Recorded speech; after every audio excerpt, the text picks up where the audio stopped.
Szeretettel köszöntök mindenkit, és köszöntöm vendégünket, Cserdiné Németh Angéla polgármesterasszonyt. Köszönöm szépen, hogy elfogadta a meghívásunkat. Hiszen kezdődik egy új sorozatunk most, amelynek az a címe, hogy Nők a politikában, nők az önkormányzatok élén. Hát ő majd elmondja, hogy ez mennyire sanyarú sors, hogyan lehet ezt nőként megélni, hogyan lehet ellenzékben vinni ezt az önkormányzati világot, amely gyakorlatilag már majdnem mindentől megfosztott a Fidesz, amitől csak meg lehetett fosztani. Ennek ellenére tenni és tenni kell a dolgunkat, még akkor is, hogyha lejt a pálya. Én köszönöm, hogy itt vagytok, és gyertek a következőkben is. Az előadás végén, amikor már itt befejeztük, még ne menjetek el, mert néhány hirdetnivalót majd szeretnék veletek megosztani a következő programokra vonatkozóan. És át is adom a szót Angélának. Köszönöm szépen. Jó estét! Nem tudom, hogy szoktátok, én nagyon szívesen állok is, meg nagyon szívesen ülök, meg Pestről, mire jöttünk, ültem végig, de szerintem össze vagyunk kötve Gyöngyivel, ez nagyon jó. Sok szeretettel köszöntök én is mindenkit, és köszönöm szépen a meghívást. Gyöngyivel nagyon régen egyeztettük ezt az időpontot, és akkor kérdeztem, hogy téma, azt mondja, nők a politikában. Mondtam, hogy jó, de ha azt várjátok tőlem, és majd így lehet, hogy két szólamba beszélek, hogy én itt eljátszom a harcol szűfrazsettet, az nem én vagyok. Tehát én nem azért lettem politikus, vagy azért lettem polgármester szerintem elsősorban, mert hogy nő vagyok, hanem azért, mert úgy gondoltam, hogy ha dolgozunk, akkor nőként is ugyanannyit tudunk dolgozni, mint férfiként, és nagyon remélem, és hát egyelőre az bizonyította a 2018-as időközi polgármesterválasztás is, illetve a 2019-es önkormányzati választás is, hogy ezek szerint akkor nőként, ha dolgozunk, akkor ugyanúgy megbecsülnek minket és elfogadnak minket a férfiak.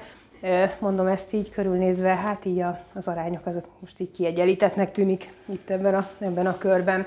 Ugye igen, az igaz, hogy általában a politikai pályát férfiak választják, vagy férfiak csinálják a politikát. Én szerintem nagyon nagy szükség van egyébként a nőkre is, kicsit más szellemiséget hoznak be, egy kicsit más oldalról közelítik meg. Van, amikor jó, van, amikor nem jó. Nem tudom, Gyöngyi oldalán, ugye én láttam, hogy kiírtad az önéletrajzomból, illetve az elnökségi pályázati anyagomból az önéletrajzomat, úgyhogy nagyon röviden én ezért elmondanék egy-két dolgot magamról. Én 46 éves vagyok most, 1998 óta vagyok önkormányzati képviselő, ezt kimondani is rossz, mert már több, mint amennyit felét éltem az életemnek, illetve nem olyan rossz kimondani, mert élvezem, és minden percét élvezem. 21 éves voltam, bocsánat, amikor önkormányzati képviselő lettem, akkor egy nagy frakcióba kerültem be, a többséget adó frakcióba kerültem be, és én ott üldögéltem ifjúsági és sportbizottsági alelnökként. Azt se tudtam egyébként, hogy mi az, hogy önkormányzat, de hát nyilván 21 évesen az ember nem ebbe születik bele, holott egy kicsit mégis ebbe születtem bele, azért a családomról tudni kell, hogy ők is erősen politizáltak az előző rendszerben is, és azóta is ezt teszik. Úgyhogy nem szűzen idézőjelbe kerültem abba a körbe. Ahogy említettem, 98 óta vagyok képviselő, és akkor Hajdú László vezette azt az önkormányzatot, amiben én képviselő lettem. Nekem a politikai tanítómesterem, bevallom őszintén Hajdú László, és én nagyon sokat tanultam tőle, és az előbb említett dolgozni kell, és munka van, ezt tőle meg lehetett tanulni. Tehát az, hogy ő minden rendezvényen ott volt, hogy mindenkinek tudta a nevét, akárki jött vele szembe az utcán, megismerte, ugye neki is azért 5 ciklus polgármesterség, meg 5 ciklus országgyűlési képviselőség van a háta mögött, és én gondolom, hogy nagyon profin csinálta azt, amit csinál. Most ő a választókerületi elnökünk, és remélem, hogy visszanézi a videót, mert az előbb mondtam itt, amikor beszélgettünk kiskörbe, hogy pörög, mint a búgócsiga a maga 70x évével, és sokunkat lepipál egyébként, olyan erő és energia van benne, úgyhogy hajt minket, bevallom őszintén, tehát nem unatkozunk továbbra sem mellette, holott ugye 2022-ben ő nyugdíjba vonult a parlamentből. De ettől függetlenül természetesen a mindennapjaink része. 2010 és 2014 között ellenzéki képviselő voltam, akkor listán jutottunk be az önkormányzatba, ez a 2010-ben a kerületi MSZP úgymond szétszakadt, és akkor pont annyi képviselőt adott az a civil szervezet, amelyeknek én akkor az elnöke voltam, ez a Rászorulókat Támogatók Egyesülete, egy kerületi civil szervezet, mint az akkori MSZP. Úgyhogy ketten ültek az MSZP-sek, és ketten ültünk mi a képviselőtestületben, a 21 fős képviselő, akkor 20, mert az akkori polgármester egyéni képviselő is volt, 20 fős képviselőtestületben. Tehát nem tudom, hogy mire volt jó az, hogy akkor itt szétesett ott a kerületi MSZP. Minden esetre az is egy érdekes világ volt, amikor ellenzéki képviselő volt az ember, úgy, hogy egyébként előtte 98, 2002, 2006, 3 ciklust ültünk végig kormányzó frakcióként.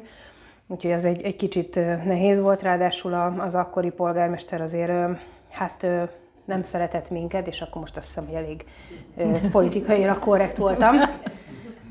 És kaptuk az ívet rendesen, hogy bezzeg az előző 15-20 évben mi történt itt a kerületben, konkrétan szerinte semmi. Ezért azt tudni kell, hogy nagyon sok minden történt a 90-es évektől, de 94-től, 96-tól folyamatosan azért a kerület csatornázottsága, az úthálózat kifejlesztése, megépítése akkor történt nagyon sok területen, főleg a Rákospalotai Pestújhelyi része, és akkor itt zárójelet nyitok, egy közel 80 000-es kerületet vezetek, amely 3 részből áll, egy Rákospalota, Pestújhely és Újpalota városrészekből. A Rákospalota az egy hagyományos, régi építésű, úgynevezett falusi része a kerületnek, és a jó értelemben vett falusi része. Pestújhely az egy kicsit a villák, a kicsit úriabb negyed, ugye egyesítés után került Budapesthez, vagy a kerület Budapesthez, és egyébként Rákospalota most ünnepli 100. évfordulóját ebben az évben, és Újpalota az, ami a panelházak, az új város része a kerületnek, úgyhogy így áll össze a mi kerületünk, szóval nagyon sok minden történt 90, 94 és 2010 között, majd jött ez a bizonyos 4 év, amikor hát ugye fideszes volt a többség, ami szerencsénkre a 14-es év végére a saját frakciójuk is szétesett. Úgyhogy nekünk nem kellett akkor semmit se csinálni, ezt így maguktól bírták elintézni. Jól sikerült a történet. És 2014-ben ugye Hajdú László 4 év után visszajött polgármesternek, viszont nem volt mögötte a testületi többség, így egy ilyen politikai megállapodást kellett kötni, nem szeretjük a koalíciót, meg különösen nem szeretjük a Fidesz-szel a koalíciót. Politikai megállapodást kellett kötni annak érdekében, hogy kormányozható, illetve vezethető legyen a város, és én 2014. decemberében lettem Hajdú László alpolgármestere, és 18-ban, ahogy említettem, időközi választáson nyertem polgármesternek, ő akkor elment a parlamentbe még 4 évre, és utána 19-ben összellenzéki színekben nyertünk a kerületben. 14 egyéni körzet van a kerületben, 6 listás mandátum, mind a 14 egyéni körzetet megnyertük, és a polgármesteri széket is megnyertük,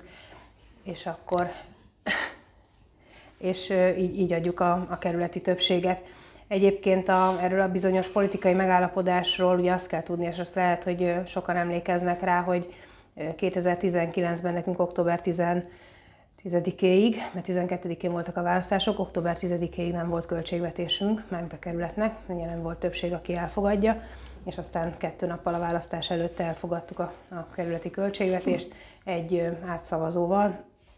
Hát valószínűleg ugye ez is közrejátszott. A mi munkánk mellett, mert természetesen azt nem becsülöm le, tehát a saját munkánk is benne van, hogy megnyertük a 19-es választást, de így hálálta meg egyébként a kerületi közvélemény azt, hogy gyakorlatilag 10 hónapon keresztül bojkottálták a fideszesek a költségvetés elfogadását. Még azokat is, amiket egyébként beépítettünk saját javaslatukként, azt sem voltak hajlandók elfogadni. És hát most készülünk a 2024-es önkormányzati választásra. Csökkent a kerület lakosságszáma, legalábbis az állandó lakosokra azt mondják, hogy csökkent, szerintem fizikailag nem csökkent, tehát ugyanannyian vagyunk, csak maximum nincsenek bejelentkezve. Ennek több okát is véljük felfedezni. Egyrészt nincs fizetős parkolás nálunk a kerületben, ellenben a belvárossal, úgyhogy lehet, hogy oda jelentkeznek be többen, és ott laknak egyébként nálunk, vagy nagyon sok az albérlő, akiket nem enged a főbérlőben jelentkezni. Szóval ennek a csökkenésnek az lesz az eredménye, hogy 14 egyéni körzetből 12 lesz most az önkormányzati választáson, úgyhogy jegyzőasszony és csapata rajzolja át a választókerületeket. Ez majd a politikai pártokkal való egyezkedésnél, alkudozásnál lesz egy picit nehezebb, hiszen ha mindenki most megnyerte a saját körzetét, akkor ki legyen az, vagy ki az, akivel nem tudunk sajnos számolni. Egyébként egy nagyon színes frakcióban ülök, konkrétan minden párt képviselteti magát. Meglátjuk, hogy a 24-es választáson ez hogy lesz majd, illetve ki lesz az, akik indulnak a választáson. Tudunk olyanról, aki már kora miatt nem szeretne, vannak ambíciók, akik eddig nem voltak képviselők és szeretnének. Hát nyilván nem a kalapból fogjuk kihúzni, hogy ki legyen, az ötletem lenne, de nem a kalapból fogjuk kihúzni, hogy ki legyen az, aki indul, hanem a politikai megállapodás része lesz. Én gondolom, hogy egyébként a frakciónk jól tud együttműködni, azokat a dolgokat, amiket szeretnénk véghez vinni, azt viszonylag sikerül is, többé-kevésbé.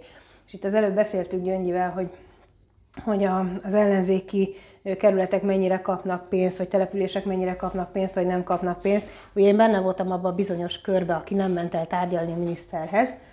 Ezt minden testületülésen megkapom, hogy 500 millió forintot hagytam elveszni. Én mondtam, hogy 600 millió, és én nyertem. Nem tudom, honnan szedték az 500 milliót, fideszesek valószínűleg így hasakra ütöttek, és honnan szedték az 500 milliót. Egyébként úgy gondolom, hogy ez nem arról szólt, hogy elmegye valaki tárgyalni a miniszterhez, vagy nem megy el tárgyalni a miniszterhez. Szerintem ezt egy normatívaként kéne megállapítani, hogy mennyi az a kompenzáció, amit adnak a kerületi önkormányzatoknak. És ezt nem kéne, vagy szerintem nem azt kéne nézni, hogy ez milyen színű önkormányzat, mert ugyanúgy laknak fideszesek is, mint a szavazati arányból látjuk. Ugyanúgy laknak fideszesek is a kerületben, mint ellenzékiek a kerületben, szóval nem csak engem büntetnek, ellenzéki polgármesterként, ellenzékiként, aki ott lakom a kerületben, hanem azokat is büntetik, akik Fideszre szavaztak.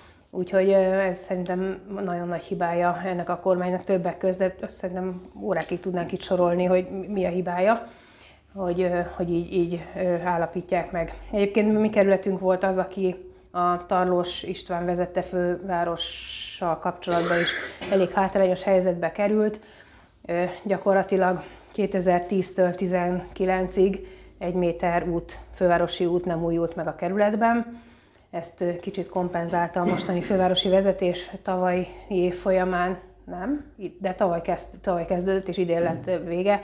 Egy 2 útszakasznak a felújítása, az már nagyon megérett, de 2010-től folyamatosan nyomtuk a fővárosi közgyűlésben, hogy nekünk ez az utca kell. És hozzáteszem, akkor sem szavazta meg akkori fővárosi fideszes többség, amikor fideszes volt a polgármester, hogy ezt a 2 útszakaszt felújítsák. Úgyhogy Karácsony Gergely vezette fővárosi önkormányzat meg felújította, úgyhogy nagyon örülünk ennek.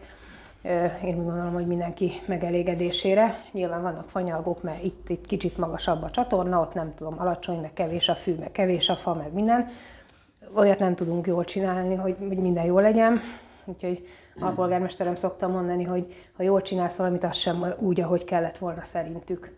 De hát túl kell tenni magunkat ezen a traumán, úgyhogy igyekszünk majd megfelelni mindenkinek is.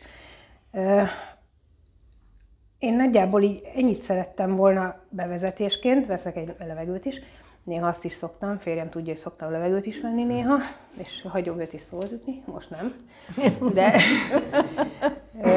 amit még a nők a politikában el kell mondani, és ezért is hoztam ide, hogy azért kell egy olyan család, aki támogatja ezt a munkát, mert az, hogy nem tudja, hogy reggel elindulok otthonról, az biztos, egyszer csak elindulok otthonról reggel, de hogy mikor érek haza, azt nem lehet kiszámítani. Egyszer csak, igen. Úgyhogy az biztos, hogy kell egy támogató család hozzá. Ugye az én fiam most már 24 éves, tehát őróla nem kell most már gondoskodni, hogy ahogy kiskorában kellett volna, talán, mert azért volt időszak, amikor képről ismert meg otthon, tehát így ki volt téve a kép, hogyha hazamegyek, akkor azért ne nézzem nagyon, hogy ki az, aki hazajött. Szóval ő ebben nőtt föl szintén, de az, hogy a család nélkül ez egyébként nem megy, és itt érzem a nők a politikában, vagy nők a közéletben, nők az önkormányzatok élén, hogyha van mögöttünk egy ilyen család, akkor szerintem meg lehet csinálni, és hát természetesen a politikai közösség, aki támogat minket, legyen az a DK-tól a bármelyik ellenzéki párton keresztül, és így tudunk élni, létezni ebben a kerületben, és én azt kérem inkább, hogy kérdezzenek. Én múlt héten voltam az ATV-ben, és a kollégámmal beszéltük, azt mondja, úgy ne kezd a választ, hogy nem értesz hozzá, mert országos politika. Mondtam, jó, így nem fogom kezdeni.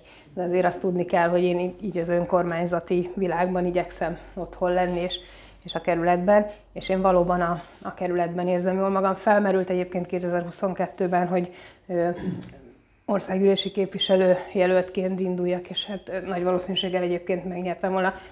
Nem azért, mert szerény vagyok, és azért mondom, hanem ugye azt tudni kell, hogy Barkóczy Balázs indult nálunk országgyűlési képviselőnek, és ő is megnyerte a körzetet, azért elég ellenzéki, mondhatnám balos kerület vagyunk, csak itt akkor a jobbikos kollégák, akikkel együtt vezetjük a várost, vagy akikkel is együtt vezetjük a várost, ők egy kicsit megsértődnének. Szóval azért nagy eséllyel megnyertem volna, én azt mondtam, hogy én a kerületben vagyok otthon, és nekem az országgyűlés azért az annyira nem az otthon. Úgyhogy remélem, hogy ezt 24-ben tudom folytatni, és akkor nem tudom, hogy szoktátok, de szerintem kérdezzenek, és akkor... Így van, szerintem és akkor igyekszem válaszolni. Köszönöm szépen. No. Hát akkor várjuk a kérdéseket Angélához. Hűha, ez így jó lesz. Pista már is. Melyik részében laksz ennek a 3-as elosztásnak? Én Újpalotán lakom a Parelban, és én nagyon szeretek ott lakni, és nem a kötelező mondatja velem, én 77-es vagyok, 83 óta itt lakunk, egy zöldövezeti 4 szintes panelházban, és tényleg nagyon szeretek ott lakni. Én például mondjuk magam a családi házban nem tudnám elképzelni, úgyhogy nekem ez, hogy... Azért bátorkodtam megkérdezni, mert jó magam is éltem ott a panelházakban, valamelyik panelházban, már nem tudom, de ilyen 10 emeletesbe éltem ott jó néhány évet, úgyhogy én is nagyon szerettem, jó volt. Főleg ugye a Csepelről kerültem oda, és Csepelen ilyen kis földszintes munkásházban laktunk, szobakonyhába, és akkor mikor azt lebontották, akkor kaptuk ezt a Újpalotányt, nagyon jó volt. Sokan vannak Újpalotán egyébként, akiket így idézőjelben mondom szanáltak, tehát valamelyik városrészből, és kerültek oda az újpalotai lakótelepre. Ugye az is most már 50 éves a lakótelep is, meg 50 fölötti. Úgyhogy, de én tényleg nagyon szeretek ott lakni, és én abszolút lokálpatriótának tartom magam, bár a rákospalotaiak azt mondják, hogy az újpalotaiak azok úgy ütventek. Ezen is túl tudok lenni. Nyilván vannak rákospalotaiak, vannak pestújhelyiek, meg vannak újpalotaiak, én meg azt szeretem mondani, hogy 15. kerületiek vagyunk, úgyhogy én azért... A lakótelepre a város minden pontjáról költöztettek annak idején, mikor megépült ez a lakótelep. De hát a fiam például tőzsgyökeres Újpalotaival, tehát 24 évesen. Igen. Más kérdés? Magdi? Szeretném megkérdezni, hogy ugye vegyes összetételű egy ilyen ülés, vagy mit tudom én, amikor beszélgetnek, hogy észérvekkel meg lehet győzni más pártállású embereket, vagy egyszerűen a pártfegyelem olyan erős, hogyha az ember a fejét oda teszi, a szívét oda teszi, a lelkét oda teszi, akkor se tudja meggyőzni, mert megbeszélték, hogy így kell szavazni. Tehát ilyen apró dologra lennék kíváncsi, hogy működik ez. A 5 fideszes képviselő van most jelen pillanatban a képviselőtestületben, és a mi frakciónk, ahogy említettem, 16, most már 15 ember egy volt momentumos kilépett a frakcióból. Mi egy frakcióülésen megbeszéljük azokat, hogy milyen témákat, milyen előterjesztéseket tárgyalunk. Ott én úgy gondolom, hogy ott lehet kibeszélni azt, hogy mi hogy gondoljuk, és mit szeretnénk, vagy másképp szeretnénk esetleg az előterjesztésben javasolni. A fideszesekkel kapcsolatban pedig azt látom, hogy elmondják a kötelező köröket. Ugye nálunk van ilyen napirend előtti hozzászólásra lehetőség, 2,5 percben per fő. Ezt kihasználják, mindahányan vannak. Akkor elmondják az országos politikát, akkor jó, megköpködnek engem, mert ez így dívik. És akkor utána próbálják, ha olyan napirend van, ami kötődik országos politikai részhez, ott természetesen adják azt, amit nekik kötelező mondani és adni. Ami kerületi, én úgy gondolom, hogy lehet velük azért néha beszélni. Itt a költségvetés kapcsán, vagy nem költségvetés kapcsán, ugye 19-ben, ott nagyon nehéz volt velük megértetni azt, hogy tényleg azokat a sportszervezeteket, azokat a civileket, azokat a óvodásokat büntetik, akik semmilyen fejlesztést, semmilyen pluszt nem kapnak azon kívül, hogy egyébként működniük kell. Akkor az volt, most Balmazújvárosban van valami... ugyanez van. Hát ott nem tudom, azért nem tudom, hogy ugyanez van-e, ott a zárszámadást nem fogadják el, úgyhogy ezt nem teljesen értem, tehát én is a híradóból, amit láttam. Tehát annyi pénzt kaphattak, amit az előző évben kaptak. Tehát ilyen 1/12-enként mentünk, és tényleg nem lehetett se bért emelni, se semmi más nem lehetett fejleszteni. Utána jött egy remegve szabott 2020-as Covid év, amikor szintén nem lehetett semmit csinálni. De azért a kerületi dolgokban általában lehet velük. Bizottságülésekkel lehet velük beszélni, lehet velük együttműködni, és akkor nagyon idézőjelben mondom. Én azért nagyon sokat tanultam a 2010-14-es időszakból, amikor ellenzéki képviselő voltam. Ugye akkor 6-an voltunk ellenzéki képviselők. Külsős bizottsági helyen nem volt egyik ellenzéki pártnak sem akkor.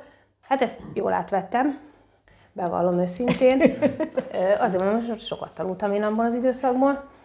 Volt olyan, hogy egyetlen egy felügyelőbizottsági helyet ajánlottak föl annak az egyesületnek, amelyiknek a színeiben ketten bejutottunk a testületbe. Elmondtuk, hogy kit szeretnénk a felügyelőbizottságba, közölték, hogy őt nem. Tehát egyszerűen zsűrizték a nevet, mondtuk, hogy köszönjük szépen, akkor nem tartunk igényt arra az egy helyre sem. Tehát azért nem fogjuk ezt megtört gerinccel azt mondani, hogy beülünk a felügyelőbizottságba. Nem ültünk be. Szóval azért mondom, hogy én ezt a külsős bizottsági helyet, akkor ők voltak többségben, így döntöttek, mondtam, hogy akkor volt kitől tanulni és mit, akkor osszátok el. De helyi dolgokban lehet. Tavaly volt az az évünk, 2022, amikor ugye beütött az energiaválság, nagyon megnövekedtek a rezsiköltségeink, láttuk, hogy a közbeszerzésen milyen árakkal nyertük el a különböző energiahordozókat, és akkor elfogadtunk decemberben egy működési költségvetést. Az szigorúan az volt, hogy akkor fűteni, meg világítani, és csak a legszükségesebbek, és majd, ha lesz pénz, és látjuk, hogy jönnek az állami források, vagy hogy jön be más forrás, akkor tudunk egy normál költségvetést elfogadni, ahol a támogatásokat is biztosítjuk. Ugye ez végülis december végén fogadtuk el a működését, és február végén fogadtuk el a normál költségvetést. Akkor nagy hiszti volt abból, hogy már éhen halnak majd a sportszervezetek, meg mindenki is éhen hal. Aztán rájöttek, hogy nem haltak éhen, hál' Istennek. Zárójelbe jegyzem meg, hogy azért szoktam mondani, hogy januártól decemberig tervezünk, tehát azért decemberben. És ha februárban fogadjuk el normál költségvetést, akkor azért január-februárban nem jön be támogatás senkinek sem, tehát úgy próbálja meg úgy tervezni a saját életét, hogy azért még kitartson erre. Van, akivel lehet beszélni, van, akivel nem lehet beszélni. De egyébként néha a sajátjainkkal is elég nehéz. Tehát azért üzenem mindenkinek, aki nézi, köszönjük szépen. Szóval az, hogy frakcióülésen tényleg megbeszéljük, vagy igyekszünk megbeszélni, meg több körben megbeszélni, mielőtt egyáltalán papírra vetjük a fejlesztési terveket, gondolatokat, olyan túl sok fejlesztést azért az utóbbi időben nem tudunk eszközölni. Tehát az, hogy nekünk van egy 27 milliárdos költségvetésünk, amiből most 2,4 milliárd forint volt csak a szolidaritási hozzájárulás, és az jövőre 930 millióval lesz több. Tehát ilyen 3,3 milliárdot viszel a szolidaritási hozzájárulás. De hogy ne csak panaszkodjak, azért igyekszünk utat felújítani, játszótereket, járdákat felújítani, és ugye mindig az van, csevegő csoportokban lehet olvasni, én nem vagyok tag egyikbe se, önvédelemből bevallom őszintén, hogy nem történik vagy nem történik semmi, bezeg csak Újpalotán. Szóval amíg Újpalotán mondjuk, és akkor a kollega, aki lakott Újpalotán, tudja, hogy nagyon sok zöld felület van, nagyon sok pici játszótér, vagy játszóeszköz, vagy fejlesztési terület van, ahova ugyanannyi pénzt tudunk elkölteni, mint mondjuk Rákospalotán vagy Pestújhelyen egy utcaszakasz felújítására. Tehát azért azt is nézni kell hozzá, hogy amíg 300 millió forint mondjuk egy utcaszakasznak a felújítása, addig Újpalotán nem tudom, 5-6 kis játszóteret tudunk felújítani. Szóval azért mennyiségileg igen, mindig azt mondják, hogy Újpalotán történik minden, amúgy nem. És hát mindenkire gondolunk természetesen. CTG beszerzéssel kezdtük ugye a 2020-as évet az egészségügyi intézményünkbe, úgyhogy nagyon reménykedünk abban, hogy nem viszik el az egészségügyi intézményünket, szakrendelünket. Hozzáteszem, orvost viszont küldhetnének a sehol sincs. De nincs ilyen. Olyan nincs. Nincs hiány, csak nincsenek.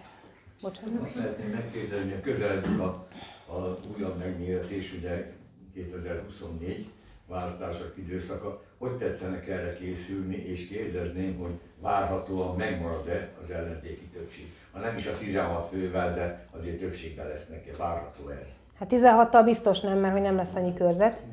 Ahogy mondtam, ugye 2-vel kevesebb körzetünk lesz. Mi úgy tervezünk, nyilván, mert különben fölösleges lenne nekiállni az egész választásnak, hogy igen, mindent is megnyerünk, ahogy megnyertük 2019-ben. Szerintem nem állunk rosszul, nyilván nem az elbizakodott részt mondom, de szerintem a többségünk meg lehet a kerületben, és ez azért tőlünk is függ a kerületben működő pártoktól, szervezetektől, hogy tudunk megállapodni.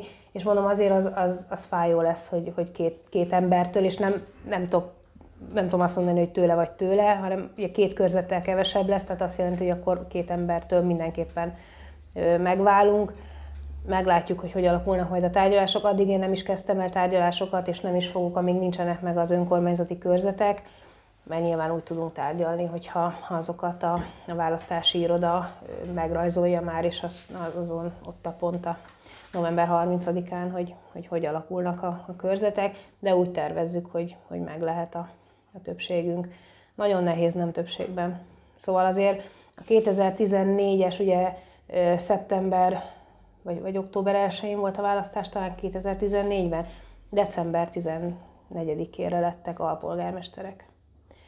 Szóval azért ott az a 2,5 hónap az nagyon, nagyon kemény volt a tárgyalások tekintetében is, meg minden. És most nem azért mondom, hogy kemény lett, mert ugye az én bőrömre is ment a vásár, de nagyon sokat egyeztetett az akkori polgármester, és egyszerűen nem voltak hajlandók. Pont a napokban dobta föl a Facebook az akkori emlékek, vagy mostani emlékek közt az akkori Fidesz szerinti paritásos megállapodást, tehát egyel voltak többen, mint mi, ehhez képest a bizottságokban, mondjuk a 7 fős bizottságban 2 mi félénket engedtek volna, tehát nekik ez volt a paritás. Szóval azért az úgy kemény volt, úgyhogy nagyon gyúrunk arra, hogy meglegyen a többségünk. Megütötte a fülemet az a mondatot, hogy köpködtek is, vagy köpködnek engem? is rendesen. Ezt, ha már nőkről van szó politikában, ezt hogy viseli egy nő? Érzékenyebb erre, vagy megszoktad ezt a dolgot? Hát volt időszak, amikor sokkal érzékenyebb voltam, meg azt is mondtam, ugye, hogy nem vagyok semmilyen ilyen csevegő csoportnak a tagja, na az tényleg önvédelemből, de egyébként a házi sajtófigyelőim jelzik rendszeresen, hogy mi van az ilyen csoportokban, tehát nyilván nem maradok, meg nem is maradhatok ki belőle. Szerintem egy idő után úgy elviseli az ember. Engem, ami nagyon, nagyon zavar, ugye az látszik, hogy nem vagyok egy manöken alkat, sosem voltam az, szóval amikor nem azzal támadnak, hogy mit csinálok rosszul, hanem azzal, hogy nézek ki, az sokkal jobban idegesít, és sokkal jobban bánt.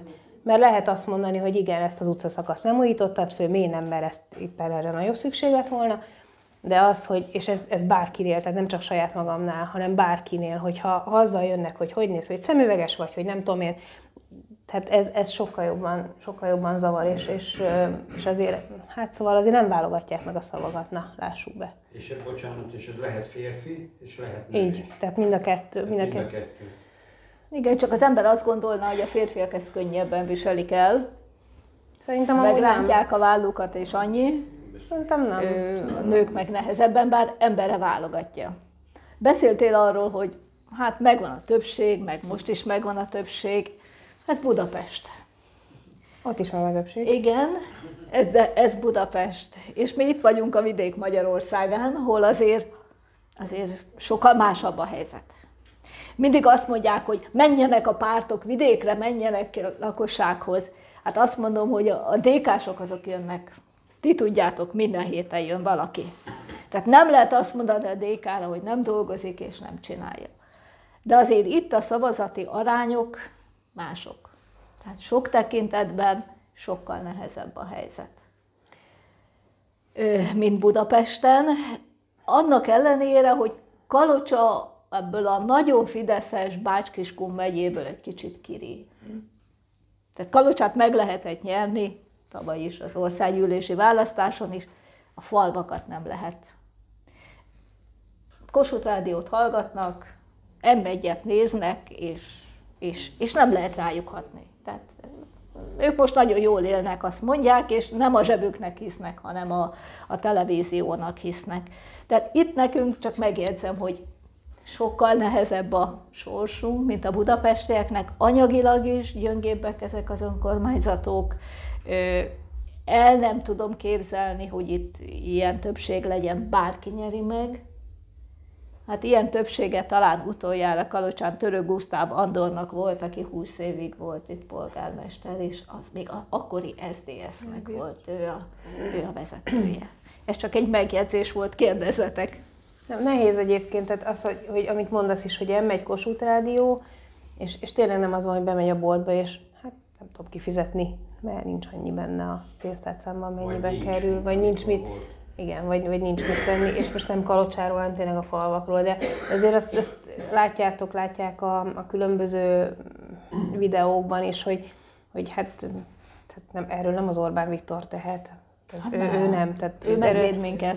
Igen, mindenképpen. Azért ezt nagyon nehéz átütni ezt a falat, és kalapemel azok előtt, akik, és nyilván nem én fogom megmondani a tutit, hogy vidéken mit kell csinálni, mert hiszen önök ti éltek itt, de kalapemel azok előtt, akik mennek a falvakba. Szóval azért egy olyan választókerületet csinálni, országgyűlési választás, ahol 176 település van, Szigetvár és környéke, szóval a Szarkándi Katának, hát na.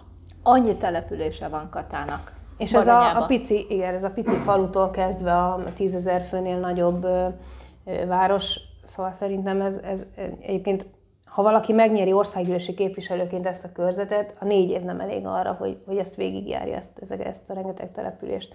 Úgyhogy mi tényleg ott a kerületben el vagyunk kapatva. Ugye Balázsnak a körzete az egy picit átnyúlik Újpestre, de hát azért mindig nem akkora léptékű, hogy akkor ne lehessen bejárni, de ez a 176, ez nekünk csak 29 van. Csak. Meg nem is tudom, hol voltunk a múltkor. Jaj.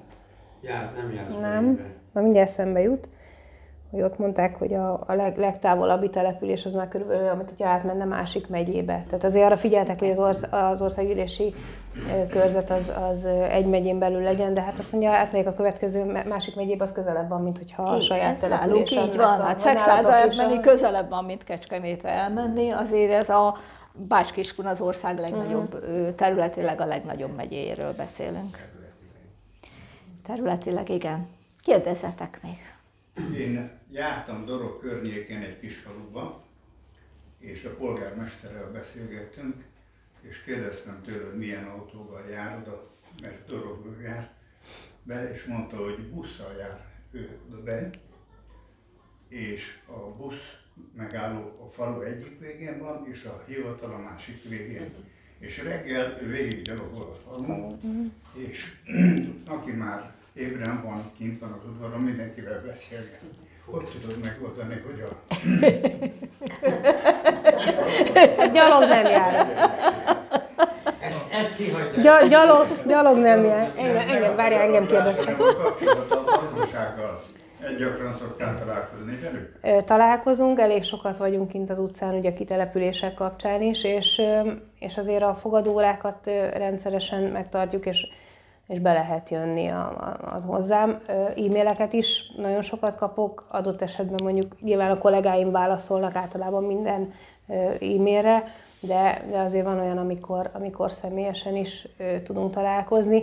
És egy nagyon érdekes példa, még talán nem voltam polgármester, csak alpolgármester voltam, és McDonald'sba mentem be, és akkor kértem a kis menüt, és mondják, hogy jó, és mikor lesz lakáspályázat? azért vannak ilyenek ott a kerületben, amikor így, és akkor ez egy jó leső érzés amúgy, hogy megismernek, de igyekszem azért elég sokat az utcán is lenni, és találkozni emberekkel. Ugye azért a Covid 1,5-2 éve az kiölte a személyes kapcsolatokat, ami nagyon, nagyon nagy baj, és pont a múltkor volt közmeghallgatásunk egy hónappal ezelőtt, és azt mondtam, hogy a közmeghallgatás is a klasszikus értelemben elvesztette a vonzerejét, vagy azt, hogy lehessen jönni, és akkor tényleg ott a lápipoctól a kutyaszarig, már bocsánat a kifejezésé, minden elhangzott, és nem jönnek a közmeghallgatásra, mert most már annyi felület van, ahol el lehet érni akár a polgármestert, akár bárkit, hogy nem jönnek el személyesen. Inkább egyébként megnézik online a testületi ülés közvetítését. Na ezért nem lehet egyébként a fideszesekkel normálisan beszélni, mert de élőbe is megy, meg utána vissza is lehet játszani. Tehát az egész testületi ülést közvetítjük. De nagyon sok felületen el tudnak most már minket érni.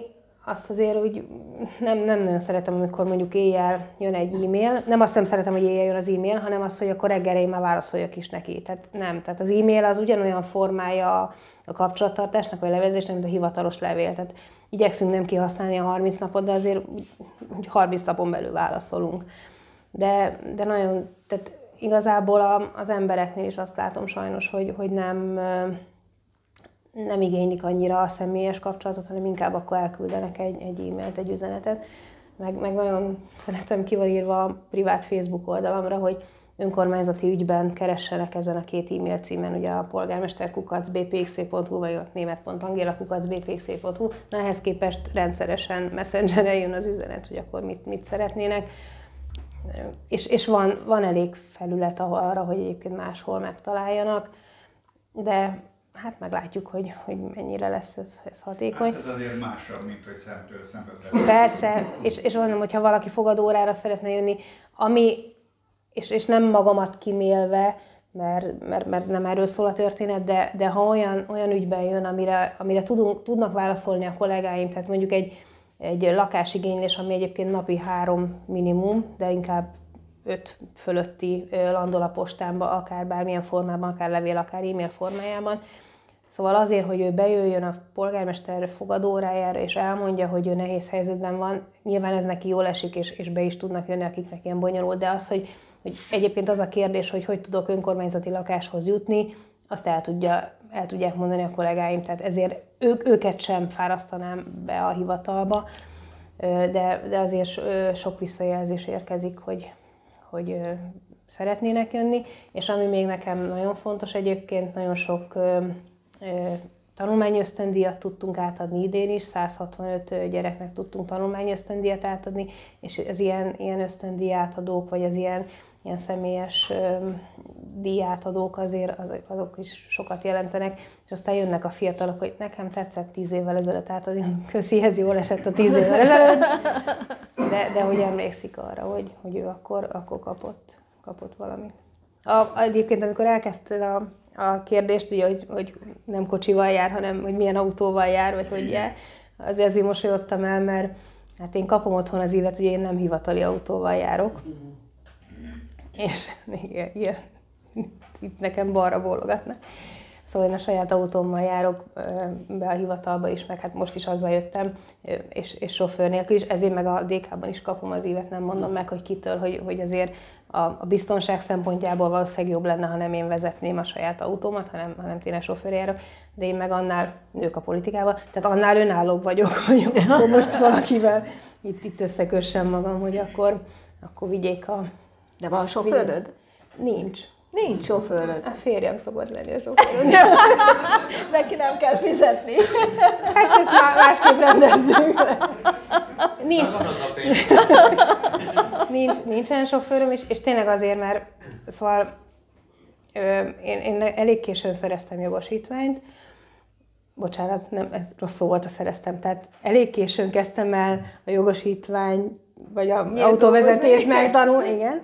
Nem éreztem magam elég életnek hozzá, de ahogy viszont meglett a jogosítványom, és lett autóm, akkor onnantól kezdve azért tényleg ez az önállóság. Tehát az, hogy nem kell várni senkire, hogy akkor ülök be az autóba, hogy oda megyek, hogy úgy megyek, nekem azért ez kell, hogy meglegyen.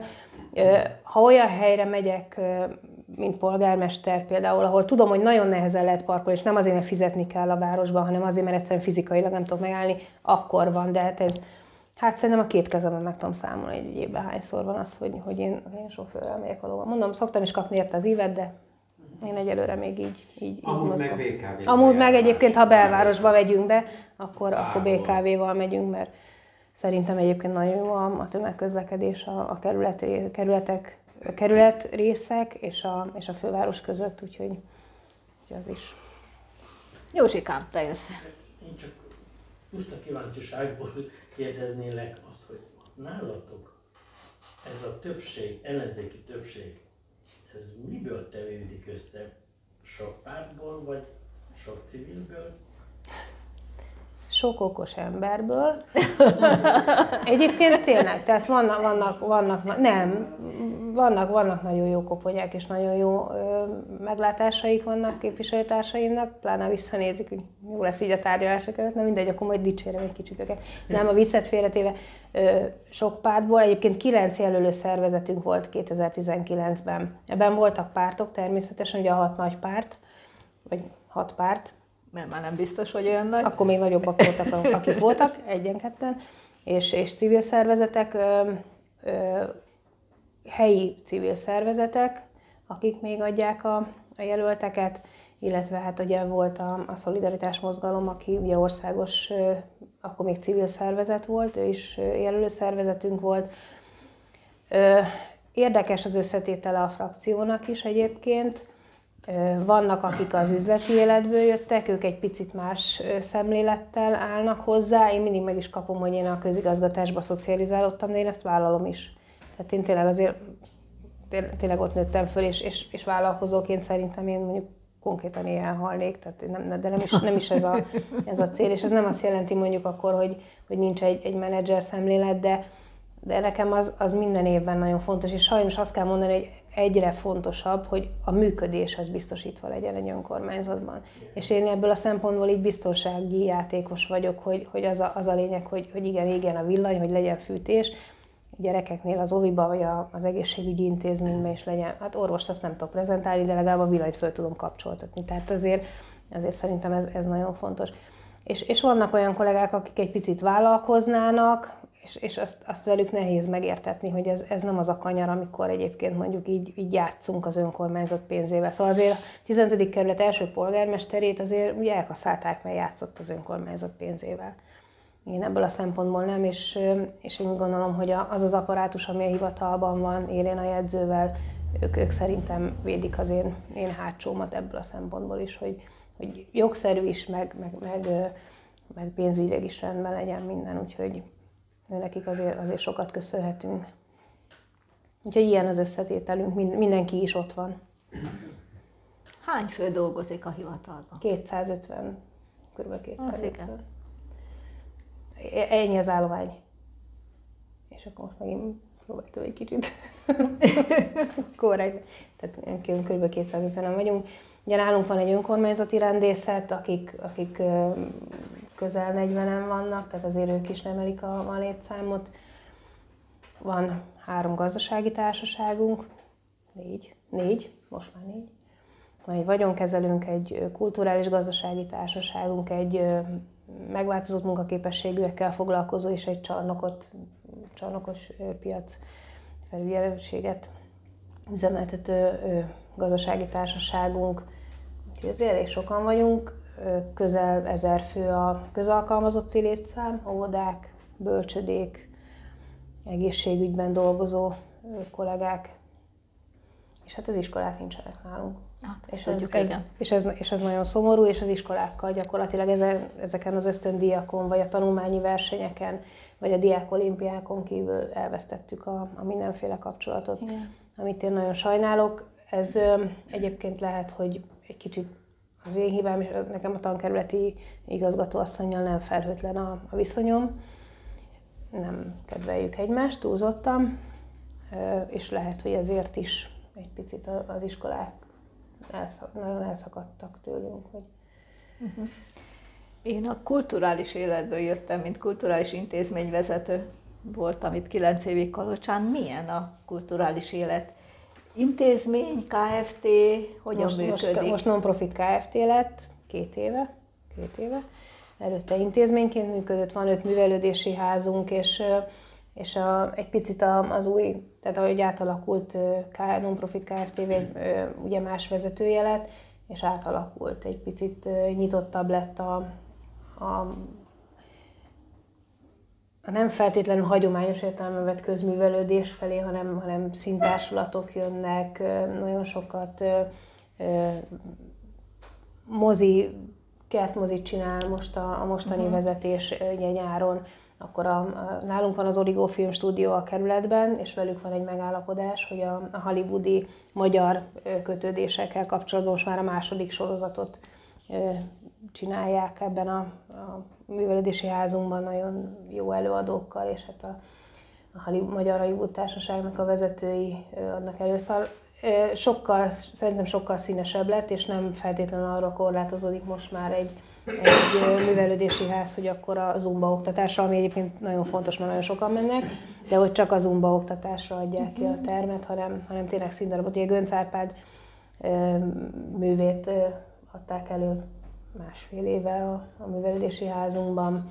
Úgyhogy szerintem most egy kicsit jobban nyitott, jobban. Az meg, hogy ki jön el és milyen rendezvényre, ez nagyon lutri. A képviselőtestületben nem sokan.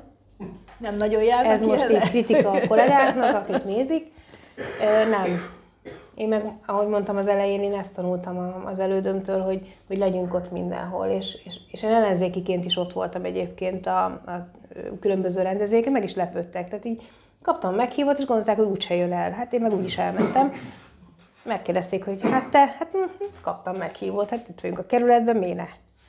De hát az is egy képviselő dolga, hogy ott legyen. Így érezzék a törődést, hogy azért ott vagyunk. Hozzáteszem, hogy az ellenzéki képviselők se jönnek, tehát egyszer megmutatják magukat, és az előbb fényképezkedtünk, hogy tehát amíg nem jelenik meg a Facebookon, az nem is történt meg. Szóval azért az a kép elkészül, kirakják, és nagyon kevés az, aki végigüli ezeket a rendezvényeket. Én ebben egy viszonylag kocka vagyok, mert ha elmegyek valahova, akkor azt szeretem úgy végig ülni. De nem tudom, hogy a lakosságot is, tehát annyira sokrétű. A gyerekes programok nagyon jók, nagyon futnak, ott a szombat-vasárnap délelőttönként a gyerekekkel nagyon sokan jönnek a különböző rendezvényekre. Most másodszor volt már itt a ukrán háború óta filmvetítés, vagy a második filmet vetítették például múlt héten a művelődési házunkban, és arra viszont nagyon kevés volt, vagy nagyon alacsony volt a nézőszám. És nem tudom, hogy miért. És az előző filmet, amit vetítettek, azt utána megtaláltuk az interneten. Azt mondom, hogy oké, akkor otthon megnézi. De ezt, amit most vetítettek, ezt nem. Úgyhogy nem tudom, nehéz őket megfogni. Szoktunk szomszédünnepeket szervezni, vagy civil szervezet, vagy az adott körzet önkormányzati képviselője, ott például elég sokan szoktak megjelenni a kerület, vagy a körzetből is, meg hát a kerület szerte is. Volt kerületnapja, azon nagyon sokan voltak. Nekünk nagyon sok kulturális egyesületünk van egyébként ezen túl, hogy az intézményünk mit csinál, és a Zenebutik TV, vagy Muzsika TV, vagy vannak ilyenek, azt hiszem. Én nem nézem, csak hallom. És a Csomópont Egyesület nagyon nagy bulikat szokott nálunk szervezni, és akkor oda hív különböző neves fellépőket, úgyhogy ők azért, hogy megmozgatják a kerületet. Tehát nagyon nehéz belőni, hogy mi az az előadás, vagy mi az a filmvetítés, vagy mi az a műsor, amire eljönnek. Igen, tehát azért Budapesten óriási a kínálat, amellyel meg kell küzdeni nyilván. Másrészt az emberek is azt tapasztalom, hogy teljesen más, hogy mások lettek. Volt itt olyan előadásunk, emlékeztek, ahol a 70-es, 80-as évek vendéglátásáról tartott itt egy barátunk előadás, hogy micsoda élet volt akkor, és miért nincs most. Hát egyrészt azért, mert mások lettünk. Tehát ülünk a tévé előtt, az internet előtt, és nagyon ritkán mozdulunk ki, mert sötét van, mert esik az eső, stb. Tehát bennünk is óriási változás zajlott le, és ezt gondolom, hogy Budapesten is lecsapódik. Én meg mondjuk nem vagyok az otthonülős, tehát mi elmegyünk mondjuk nyaralni, 5 napnál tovább nem tervezünk, ahol már 2 mondjuk kiáztattuk magunkat, egy pici magánélet, 2 napig kiáztattuk magunkat, és utána menjünk valahova. Tehát elmentünk Kecskemétre, és a Mezei Zsoltiéknál kötöttünk ki Dunaújvárosban az ő rendezvényükön. Úgyhogy én mondjuk nem vagyok ez a nagyon otthonülős fajta, meg soha nem is voltam, és én egyébként nagyon szeretek. Tehát amikor mondtam azt, hogy reggel elindulok otthon, és egyszer csak hazaérek, szóval ezt nem a siránkozás miatt mondtam, mert szerintem amúgy, ha nem szeretném, akkor nem csinálnám. Nem csinálnád, nyilvánvaló. Tehát úgy vagyunk összeszerelve, igen, akkor abból nem tudunk kibújni egészen biztosan. Van-e még kérdése valakinek, Erika? A fiatalok részvétele a kerületben az milyen arányban van? És mi jellemzi őket? Aktívak, nem aktívak? Van nálunk, és ezzel egy kicsit hadd büszkélkedjek, van egy gyermek- és ifjúsági önkormányzat, ami 98-ban alakult, és most arra ott tartunk, hogy 60 tagja van. Amikor megalakult ez a gyermek- és ifjúsági önkormányzat, akkor az volt a metódus, hogy minden iskolából választottak egy képviselőt, és akkor kvázi, mint a nagy önkormányzat, van egy polgármesterük, vannak alpolgármestereik, és ők együtt működnek. Most már nem így van, most bárki jöhet ebbe a gyermek- és ifjúsági önkormányzatba, egyébként most volt náluk tisztújítás, és tényleg 60-an lettek azért, ez szerintem nagyon szép szám. Akkor volt olyan, hogy 5-6-an voltak, aztán utána így fokozatosan emelkedtek a számuk. Ők a 18 év alattiak. Tehát ők azért nem a politikában vannak, de szerintem az nagyon jó, hogy legalább a közösségbe jól érzik magukat, és eljönnek egy ilyen rendezvényre. Nagyon sok szakmai napot szerveznek, rendeznek nekik. A politikában meg, hát nehéz, ugyanúgy nehéz Budapesten is amúgy megszólítani őket, mint vidéken.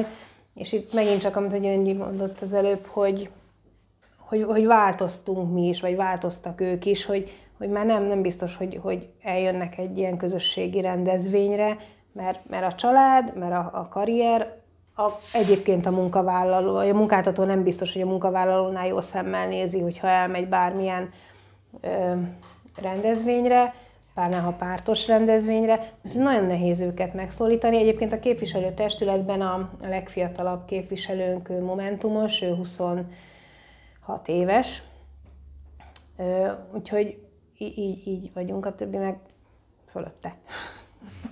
És ezt látom sajnos nálunk is a kerületi DK-ban is, hogy egyre kevesebb, nem egyre kevesebb, szóval kevés a fiatal. Én remélem, hogy azért majd úgy jönnek, vagy egyszer csak fölébrednek, vagy megébrednek, vagy nem rá. Nem érnek de rá. közben meg véleményt formálnak, mert látja az ember, hogy lájkol, hogy kommentel, hogy írja. Szóval azért azt én nem nagyon hiszem el, hogy nem érdekli őket, és ugye a fiam révén is azért közel vagyok mondjuk ahhoz a korosztályhoz, és ő is azt mondja, hogy nem tudom, hogy lehetne őket megfogni, vagy mivel lehetne megfogni őket. Vagy megfertőződnek otthon, és akkor a megfertőzést azt értsük jó értelemben, és akkor hozzák magukkal. Hát most gondold el, hogy itt 5 órakor egy fiatal, családos anyuka, apuka, hogy érne rá ide eljönni? Hazaviszi a gyereket az óvodából, az iskolából, aztán utána még tanul vele, meg vacsorát főz, meg lefekteti, meg kimos, meg szerel otthon. Igen, de mi is nem tud 5 órakor ide beülni. De Gyöngyi, de mi is mentünk. Tehát mi is voltunk kisgyerekesek. És akkor mi mindenki. Hát nyilván nem mindenki nem ment, de szerintem akit érdekel, az elmegy egy ilyen rendezvény. De 5 órakor, akkor mikor csináljuk? Hát igen. Szombaton csináljuk? Akkor meg ugye főzök, mosok, takarítok. Igen, én nem, igen, bocsánat, igen, ez igen. így nagyon nagy képűen hangzott, én nekem hál' Istennek ez így kimarad az életemből. De szóval szombaton csináljuk, vagy vasárnap csináljuk, akkor meg az van, hogy akkor meg otthon vagyok a családdal és pihenek, szóval nagyon nehéz. És egyébként a képviselőkön is azt látom, hogy nagyon sok rendezvény van, amit csinálunk munkaidő után, ugye ezért nem főállású képviselőkről beszélünk, hogy csináljuk munkaidő után, és nem tud oda se eljönni, és miért nem tud oda eljönni? Tehát azért egy 5-6 órakor szerintem egy képviselő már el tudna jönni egy rendezvényre, nem mindig üti meg a szintet. Hétvége meg aztán arról inkább nem beszélünk, tehát az meg a végképp tabu. Nehéz. Nem tudom, persze, egyértelmű. Egyéb kérdés? Kifogytatok a kérdésekből? Hát akkor vagy kifárasztottam. Polgármesterasszony, meg elnökségi tagasszony, minden is, ugye a DK elnökségi tagja is. Nagyon-nagyon szépen köszönjük, hogy itt voltál velünk. Én köszönöm a meghívást, és a kérdéseket. És mi folytatjuk, és mi csináljuk, és bízunk abban, hogy lesz ez jobb is. Reméljük. És ígérd meg, hogy ha úgy alakulnak Kalocsán a dolgok, ahogy mi szeretnénk, akkor fordulhatunk hozzád, mint rutinos polgármesterhez. Természetesen. Köszönjük szépen! Én is köszönöm a meghívást. Köszönöm.